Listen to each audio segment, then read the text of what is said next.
Today's topic: what are the biggest lessons you've learned over the past year?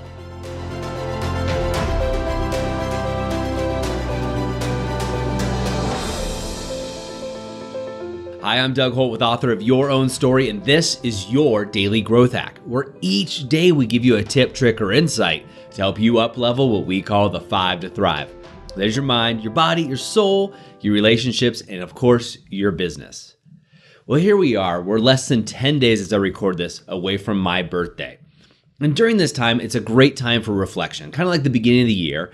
Even though I do this every quarter, my birthday just happens to follow on the end of Q1 for this year. So one of the things that I like to do is look back and look at lessons that I've learned, right? So I look at my 5 to Thrive, my mind, my body, my soul, my relationships, and my business. And I look back and say, what is the greatest lesson that I learned in the past year, since my last birthday in this case? And I'm going to encourage you to do the same. Now, what I want you to do is grab your journal and write out those 5 to Thrive. And then in each area, ask yourself, what is the greatest lesson that you've learned in the past year? Now, I always ask you to do these exercises, and they're the same things that I ask my coaching clients to do. And this time, I'm going to share with you what I wrote down for myself. Now, most of these that I wrote down are nothing new. They're insights that I've had before or constant reminders, but they're also the greatest lesson that I got in the past year that I can take forward into this next year and even in today. So in the area of my mind, so the biggest thing was pick one thing to focus on. As most entrepreneurs, I can get so diffused running multiple companies, coaching clients all over the world. I love it. And then having a family and living the digital nomad lifestyle, I'm always on the go. So oftentimes I'm moving from one thing to another without actually finishing the thing that I start. So what I learned last year, or relearned, was really picking one thing to focus on and driving that home really moved the needle for myself personally, for my family, my friends, and also for all of our businesses that we run. In the area of body, the thing that I kind of reiterated to myself was when I focus on my mobility, it allows me to do so much more. The more mobile and supple my body is through doing yoga, mobility work, foam rolling, and tissue work and therapies, really it makes me want to be more active, right? I'm more mobile, I'm loose. Makes me want to go out there and go snowboarding, hiking, snowshoeing with my family, lifting weights, playing competitive sports, whatever it is. The mobility has got to be the focus. And in the past, what I was doing is focusing just on lifting because I love lifting heavy weights or playing competitive sports, but I would be just stiff and I didn't like that feeling. So when I focus on the mobility, I end up doing a lot more things. So if I focus there first on my body, that's a key indicator. Then the area of soul, what I kind of reiterated, and I got this in a big way when I was in the jungles of down in South America. I was in the Amazon and I was doing some plant medicines with a shaman, is fill my own cup first. So in other words, really focus on filling me up so then I can spill into others, like doing these daily growth hacks for you.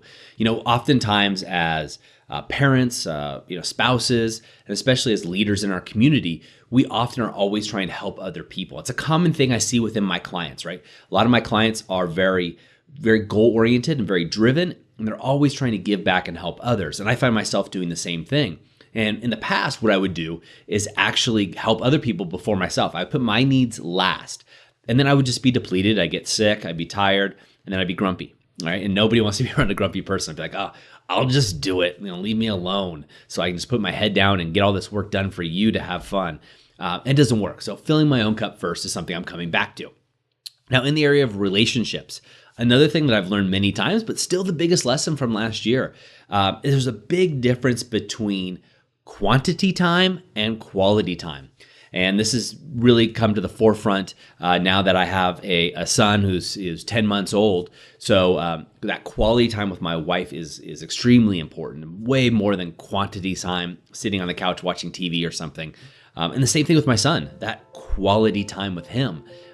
Man, is he engaged. He is a presence meter. Right away, if I get on my phone, he is upset because I'm not present with him. And I love that about him. And it's really up my game in that area. And then the area of my business comes back to focus, right? It comes back to kind of what my area in mind is. When I take one project, like a client or a coaching session, or if I'm learning something, if I deep dive into it and go all in and set aside, 90-minute jam sessions or even days just to focus on that one thing, I get so much more done than if I just did it for a half an hour over a month or an hour or 2 hours over a month. If I just take a day and just really dive deeply, that's where I get my best work done. That's where I'm able to contribute the most to my clients. So what's yours? I'm curious. What I invite you to do is not only share this with me, but share this with 3 other people around you. Build your tribe. I talk about this so often, and it is so important for you to get to that next level, is sharing this with other people. So you can share this Daily Growth Hack, but you can also share what you wrote. And I'd love to hear it too. And I appreciate all the comments that I'm getting from people and the social media outreach. Feel free. I'm easy to find, and I love to chat with you. That's it for me today. As always, go over to authorofyourownstory.com where you can get the latest tips, tricks, and techniques delivered right to your inbox when you sign up for the newsletter. And until tomorrow, go out and inspire someone simply by being the author of your own story. I'll see you then. I hope you enjoyed today's Daily Growth Hacks. Please put your comments right down below and remember to click subscribe. This way we can ensure that we're delivering these daily growth hacks right to you each and every day. On behalf of the whole team here, remember, go out and be the author of your own story.